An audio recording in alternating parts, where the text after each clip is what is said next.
Bíblias, no texto bíblico mais conhecido, provavelmente o mais lido, talvez o mais mandado, antigamente por cartas, hoje por WhatsApp ou por outros meios, e o mais é citado e dito em todos os tempos, o Salmo de número 23.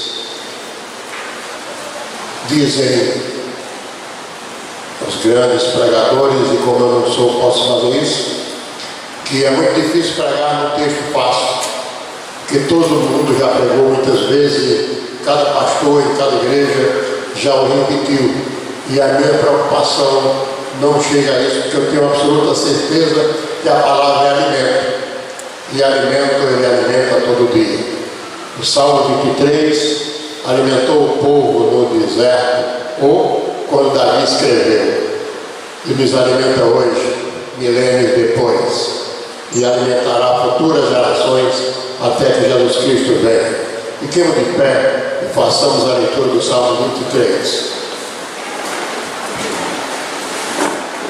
O Senhor é o meu pastor, nada me faltará.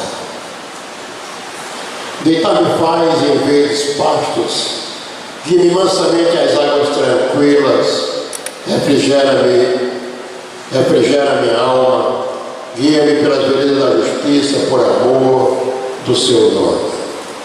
Ainda que eu andasse pelo vale da sombra da morte, não temeria mal algum, porque tu estás comigo, a tua vara e o teu cajado me consolam. Preparas-me uma mesa perante mim, na presença dos meus inimigos. Unges a minha cabeça com óleo, o meu cálice transborda. Certamente que a bondade e a misericórdia me seguirão por todo o dia da minha vida, e habitarei na casa do Senhor para sempre. Eu quero convidar a igreja para ler comigo, todos juntos, o versículo de número 4. Leamos. Ainda que eu andasse pelo vale,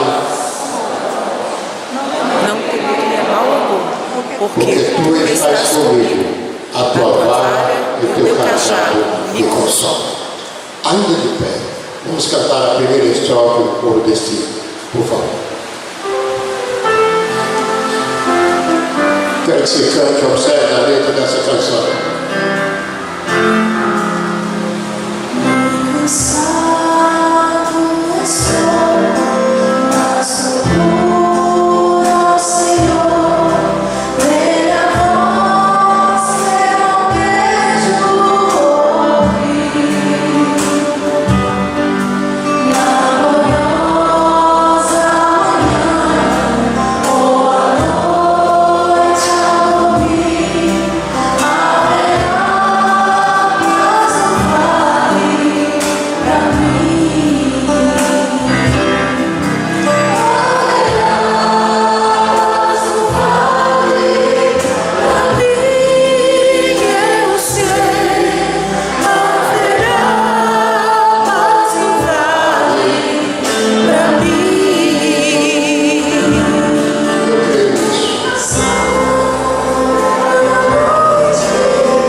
Vocês podem sentar. Obrigado.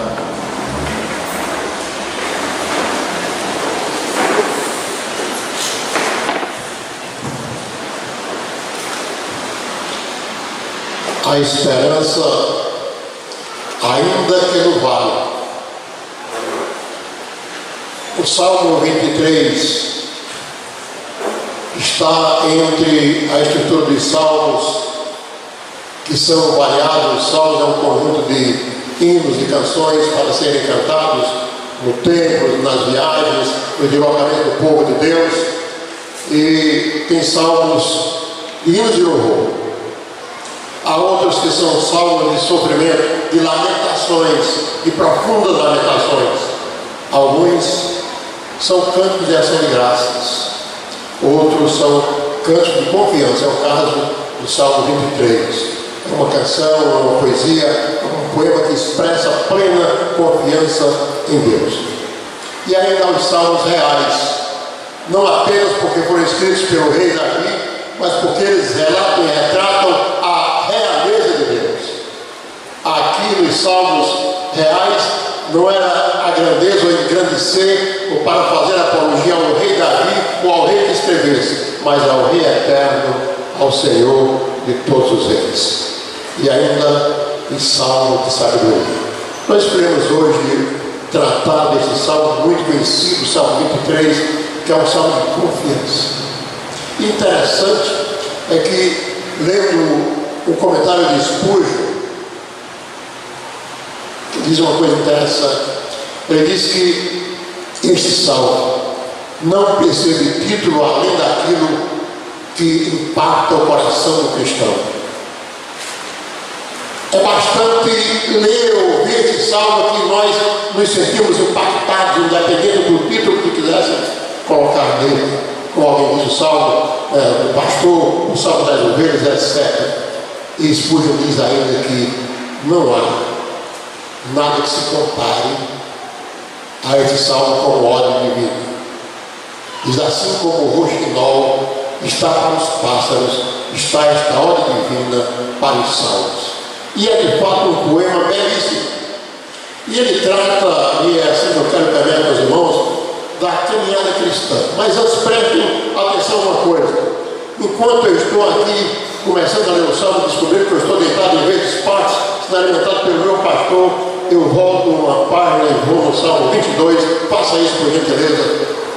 E veja que esse salmo de alegria, de confiança, ele vem depois de um salmo de profundo sofrimento e de profunda dor. O salmo 2 começa assim: Deus meu, por que me desamparaste?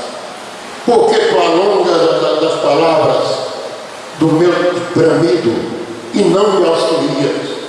Deus meu, eu clamo de dia, e tu não me ouves, de noite não tenho sossego. Ou seja, esse Salmo 22, que é um salmo também de Davi, é chamado Salmo da Cruz, o Salmo do sacrifício. Então é preciso que eu compreenda, saindo desse Salmo da Cruz, que quando eu chego no Salmo 23, que é um salmo de alegria, um salmo que eu canto a alegria de poder ser alimentado pelo meu pastor, aí eu preciso ter a primeira compreensão. Somente as ovelhas do Senhor podem dizer o Senhor é meu pastor. Esse salmo não é um salmo para a população geral. Eu faço uma ponte com ele ao versículo 3 do Salmo 100, que diz assim: sabei que o Senhor é Deus, ou seja, conheça Deus. E ele dá 3 pontos para que você conheça Deus. Primeiro, conheça Deus como seu Criador, foi Ele que nos fez. Segundo, e dele somos, ou seja, nós somos propriedade dele, ele é que manda em nós, ele é o nosso Senhor. E terceiro, somos ovelhas do seu pastoreio. Esse salmo trata de pastor e de ovelhas, não trata de pastor e população. Quando o Salmo 100 inicia, eu volto ao Salmo 100, e celebrai ao Senhor todos os moradores da terra. Chama todo mundo, mas depois ele particulariza para as ovelhas do Senhor. E veja que no Salmo 23 ele começa a tratar de ovelhas depois do sacrifício, porque somente depois do sacrifício de Cristo e pela graça nós nos tornamos ovelhas dele. Provavelmente haja alguém nesta noite que não compreenda essa palavra, que acha que você já é ovelha do Senhor, porque está na igreja, ou é amigo de alguém, ou é família de alguém da igreja. É preciso que haja encontro com a graça, que a graça o encontro salvador da alma. É preciso que o sacrifício de Cristo seja visto. Aí você pode sim entrar no Salmo 23 e dizer assim: Senhor meu pastor, nada me faltará. E ainda eu quero lembrar que essa expressão que algumas teologias usam para dizer o que eu quiser eu tenho, porque Deus é meu pastor, não é verdade. Na realidade, eu não sinto falta de nada, porque aquilo que eu poderia me preocupar, não vou me preocupar porque Ele resolve por mim, ou seja, Ele é a minha completude. Mas nestes dois primeiros versículos, Salmo 23, nós caminhamos como povo cristão de uma forma alegre e feliz, de uma forma de fato a sentir que estamos comprando, Senhor, meu pastor, nada me faltará. E está me fazendo ver, ou seja, Ele me dá a alegria de viver. A nossa alegria de viver vem de Deus, vem do Senhor, que fez os céus e a terra. Já a expressão de outro salmo, Ele guia-me mansamente. Então estes dois versículos mostram um pastor que alimenta. Ele alimenta você. Nenhum de nós se lembra, isso alguém falando, pode lembrar, para mim vem à mente que um dia você foi gerado pelo seu pai e sua mãe, e daquela pequena partícula você foi gerado e está aqui hoje, alimentado por Deus o tempo inteiro, alimentado por Ele. Esses pastos que estão aí, os alimentos que alguém planta, que você come, o fruto que chega à sua mesa, tudo vem de Deus. E sem Ele, nós sequer estaremos aqui. E Deus continua alimentando a sua igreja, e nós, diz o texto, que refrigera a minha alma. Uma das piores dores ou doenças do mundo é uma alma aflita, uma alma dolorida, uma alma corroída, uma alma ferida. E aqui diz que Deus refrigera a nossa alma, nos guia pelas veredas de justiça e por amor. E essa expressão por amor me leva de volta ao sacrifício, ao salmo do sacrifício, e também me transporta à cruz, que foi por amor que Deus deu seu Filho para salvar a nossa vida e a nossa alma. E Ele continua nos conduzindo. E nesse belíssimo poema, que mostra a caminhada cristã, ele mostra, portanto, nesses primeiros tempos, um tempo de descanso, de confiança e de paz. É como se aqui você não tivesse nenhum problema. Versículo 1, versículo 2, você vive em paz, usando a expressão popular, as 1000 maravilhas. E alguém pode dizer, mas eu, como crente em Jesus Cristo, eu vou viver assim a vida inteira. E agora eu sou convertido a Jesus Cristo e eu tenho tudo, o Senhor é meu pastor, nada me faltará, e vai ser sempre assim.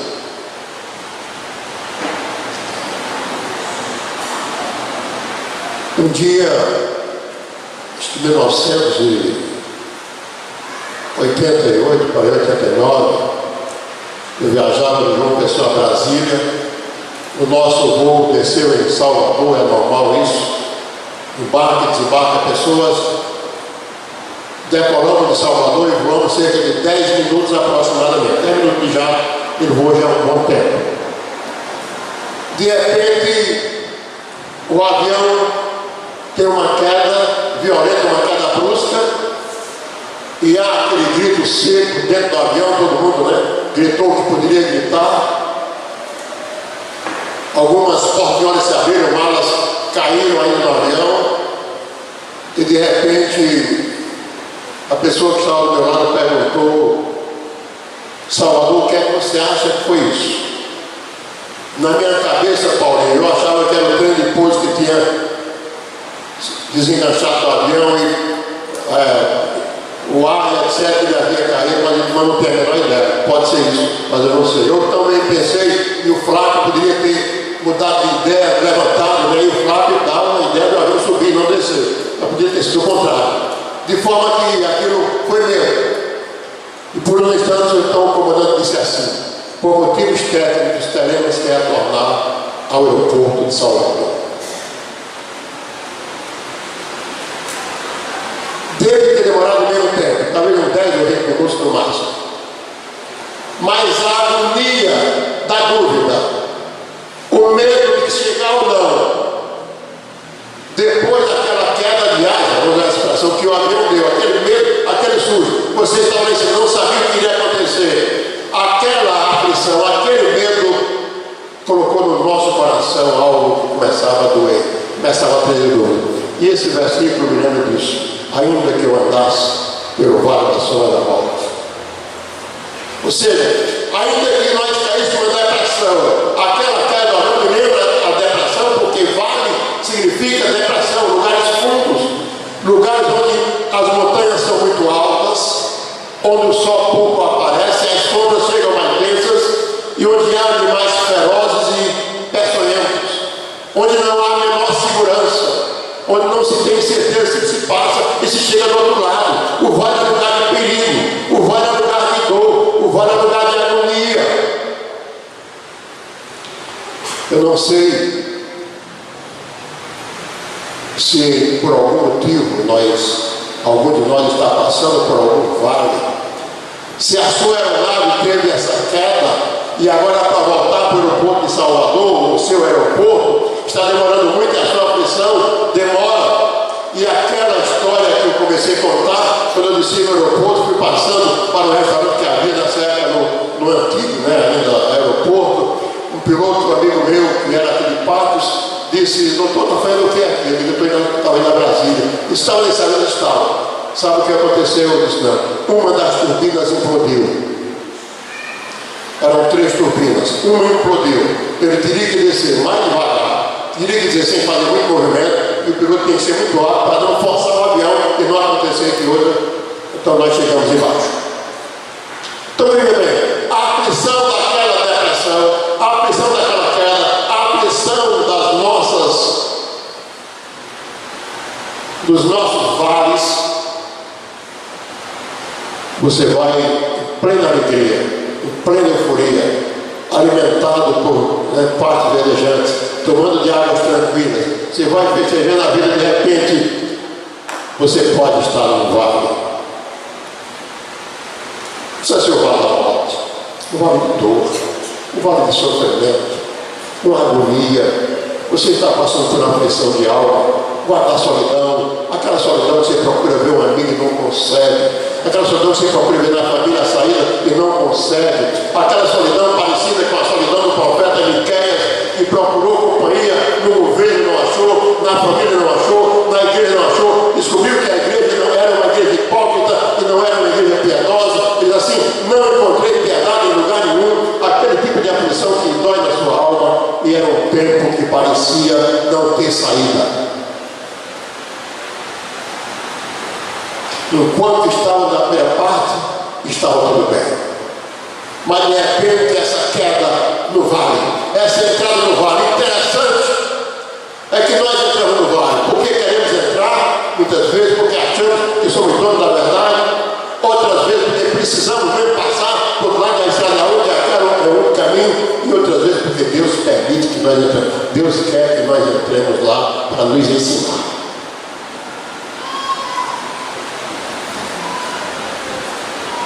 Pedi para cantar essa canção hoje, que não foi a menor coincidência que Deus quis que eu aprendesse aquela lição naquele dia. Essa música é uma música antiga, acho que foi Elvis que cantou, que cantava isso em inglês. Acho que era Elvis que cantava, é muito conhecida internacionalmente. E lá havia uma emissora de rádio que estava tocando essa música, Pai do Vale.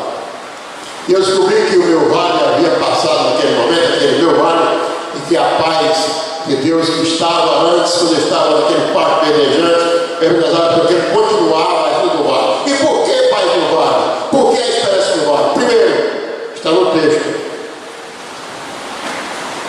porque tu estás comigo. Glória a Deus. Amanhã ou depois eu não estarei nessa igreja. Não.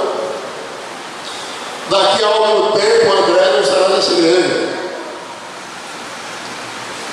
Mas Deus está nessa igreja. Amém. Ele é o Senhor dessa igreja. Então, ainda que não vale, meu irmão, ainda que não vale, minha irmã, não tema. Diz: não temerei. Por quê? Porque o Senhor está comigo. Tu estás comigo. E a outra coisa, o Senhor sabe usar o cajado dele com sabedoria. Ele usa com sabedoria para tocar aquela ovelha que está querendo se desviar, está querendo sair da rota, está querendo se desviar do caminho, sair para outros pastos. Ele toca aquela ovelha e ele usa com sabedoria para aquela ovelha que está caindo no despenhadeiro, ele puxa com aquele lado todo e puxa pelo pescoço. Ou seja, Deus apenas toca quando apenas precisa tocar, mas ele puxa pelo pescoço quando precisa puxar pelo pescoço. Eu pararia aqui e perguntaria: há alguma coisa que parece com você nessa leitura? A esperança, ainda que no vale, e essa esperança é porque mesmo sendo um vale escuro e totalmente escuro, e que você não vê ou não possa, pela sua visão natural, ver nenhuma luz, há uma luz que ainda que você feche os olhos, você possa ver Jesus Cristo.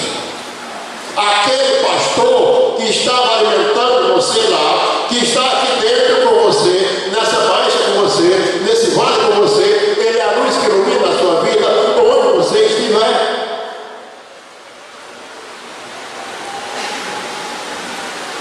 Ele está com você na sua casa, no hospital, na sua enfermidade, está com você no seu casamento.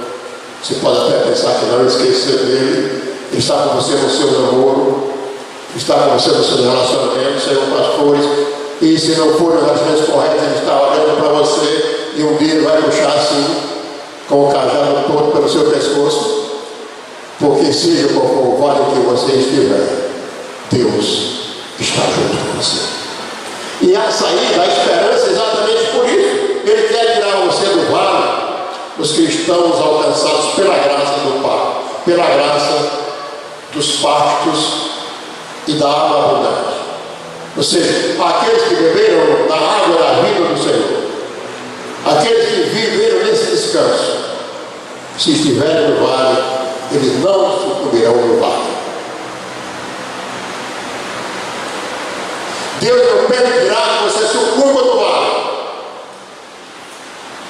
Eu não estou falando que você possa morrer a qualquer hora, em qualquer lugar, não, talvez não. Mas nesse vale aí, você não vai sucumbir. E veja, agora, quando o texto diz que você não vai temer porque ele está lá, e se ele está lá, ele salva você, se ele está lá, ele tira você de lá, se ele está lá, ele protege você, se ele está lá, ele continua amando você. E a prova é que no versículo seguinte, ele diz assim: preparas uma mesa perante mim, na presença dos meus inimigos. Unges a minha cabeça com óleo e o meu cálice transborda. Eu compreendo, queridos, que nesse momento aqui é Deus tirando você dos vales, dizendo: eu já disse a você que você é meu. Como Jesus disse, nenhum dos que me deve se perdeu. E agora venha comemorar. E ele chamou você para colocar em volta da sua mesa a mesa de comemoração, porque você passou por mais esse vale, você passou por mais essa dificuldade, você alcançou esse momento, e agora você vai ficar em volta da mesa dele, uma mesa preparada por ele, perante os inimigos. E a cabeça, a sua cabeça vai ser ungida com óleo da graça, com óleo da sabedoria, com óleo da afeição, com óleo do amor, com óleo de ser cristão, com óleo do cristianismo verdadeiro. E diz mais aqui: o meu cálice transborda. Esse cálice pode representar a sua vida, que vai transbordar da graça. Eu não disse que vai encher, disse que vai transbordar. Que eu compreendo que o cristão não pode ser apenas cheio, tem que transbordar no Espírito, porque o que sobra dele vai abençoar outras pessoas. Esse transbordar é para que outras pessoas sejam servidas e abençoadas com a sua vida. Então, depois dessa outra fase aqui, então você entra de volta em volta, talvez seus inimigos ficam vendo: mas esse cara, como é que pode, esse homem, essa mulher, fazendo isso? Sabe o que é, queridos? Não é porque você é uma pessoa boa, não é porque você é uma mulher elegante, bem investiga.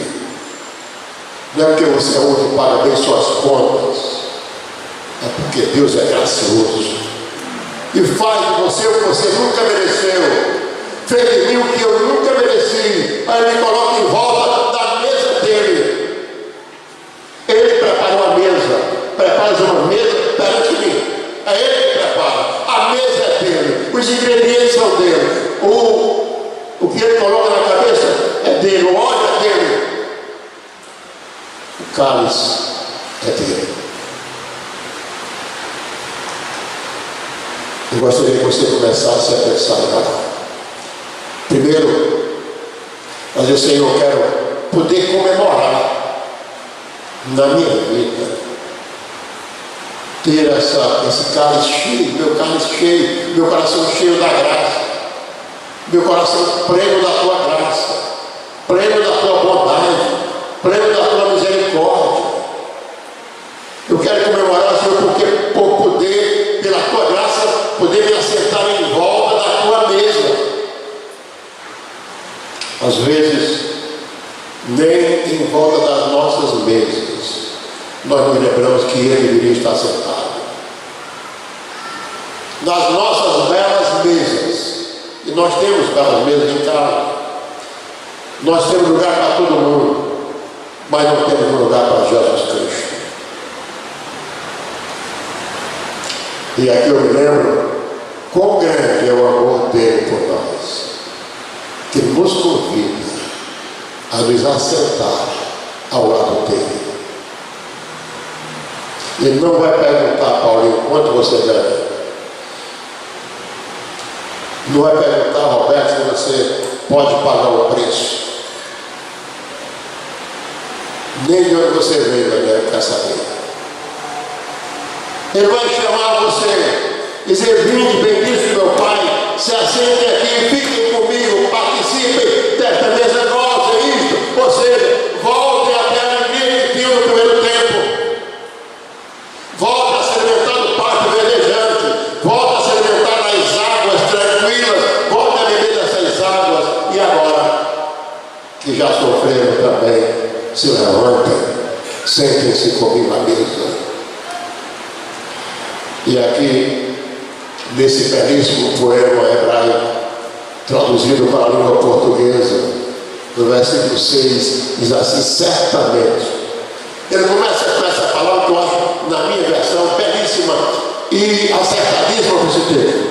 Ou seja, eu tenho convicção, certamente, eu tenho convicção, eu tenho certeza, e depois de haver passado pela primeira fase, depois de haver afundado no vale, depois de ter sido salvo no vale, de ter participado do banquete gracioso dos guerreiros do Senhor, eu tenho certeza que a bondade e a misericórdia do Senhor me seguirão todos os dias da minha vida,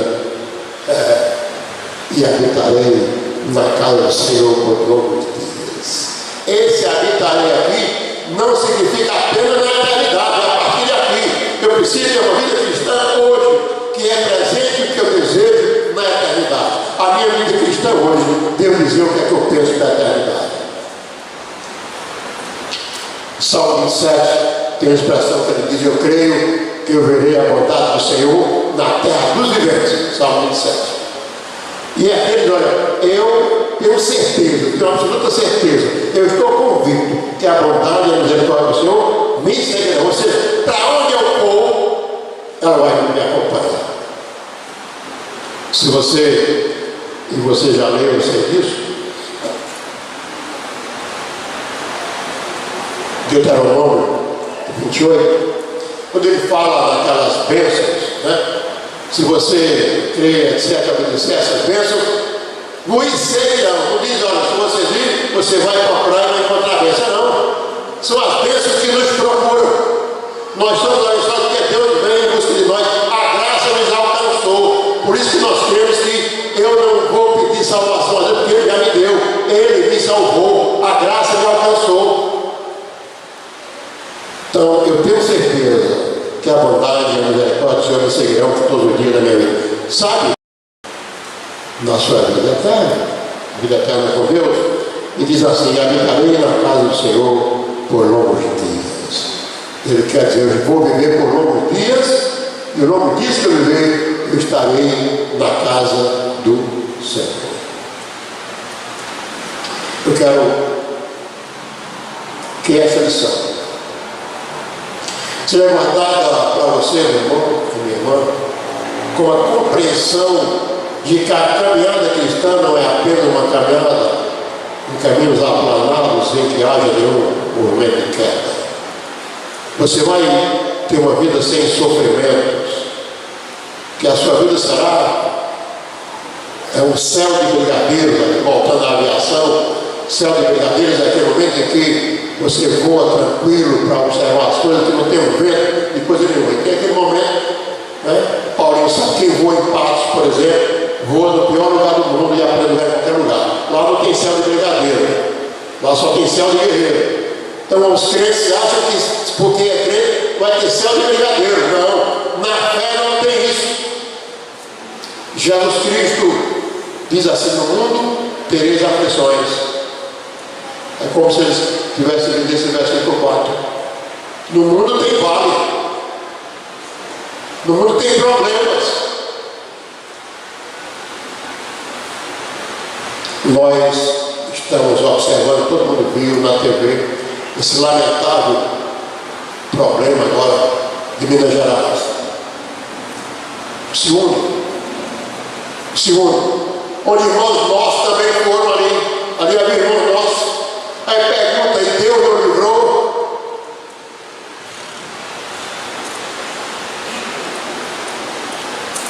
E Deus não os tirou de lá? Eu gosto de dizer que Deus escreve com letras gigantescas, em quadros gigantescos, coisas dolorosas para que eu aprenda. São quadros que nos ensinam. Esses dois quadros que ocorreram em Minas Gerais. O quadro pior que vem vivendo a vida brasileira, da corrupção brasileira, nos ensina, e nós não temos aprendido. A igreja não vem aprendendo a sua necessidade de se posicionar. E de vez em quando ela entra também nesse vale com eles. A igreja não tem orado. O primeiro texto que o pastor André leu hoje, ele recitou, é aquele que o meu povo que chama pelo meu nome se humilhar e orar. É isso que falta na igreja. Talvez porque havia muito pasto verdejante e águas tranquilas, se esqueceu da oração, se esqueceu da piedade e se afastou de Jesus Cristo. Aí vem a queda no vale. E Deus permite que alguns entrem no vale, para que nós outros aprendamos. Tiremos lições de Deus. Qual é a primeira lição? Ore antes de entrar no vale. Ore enquanto estiver em partes verdejantes. Ore enquanto estiver bebendo água tranquila. Ore enquanto estiver ali interagindo com esse Deus que é muito maravilhoso. Ore enquanto estiver sentindo o amor de Deus na sua vida. Agradeça, seja grato a Deus. Não espere cair no vale. Porque no vale o seu desânimo será profundo. No vale a sua dor será maior. Muito embora tenha certeza de que Ele vai tirar você de lá. Ele vai preparar uma mesa para você. E Ele vai fazer com que você viva com Ele eternamente. Que Deus abençoe a sua vida. Que Deus ensine você. De que essa palavra é alimento para hoje e para o futuro. Curva a sua cabeça e vamos orar. Pai misericordioso, nós agradecemos, porque a Tua palavra nos completa, porque a Tua graça nos basta, porque o Teu amor nos comprou, porque a Tua mão nos refrigera, porque Tu nos sustentas ainda que no vale. Nós te agradecemos ao Pai porque, apesar de nós não merecermos, o Senhor nos chama para a grande comemoração com o Senhor. Nós te agradecemos pela certeza que o Senhor nos dá, queremos viver com o Senhor muito tempo. Abençoa a tua igreja, cuida de nós, dá-nos a alegria de viver, em nome de Jesus.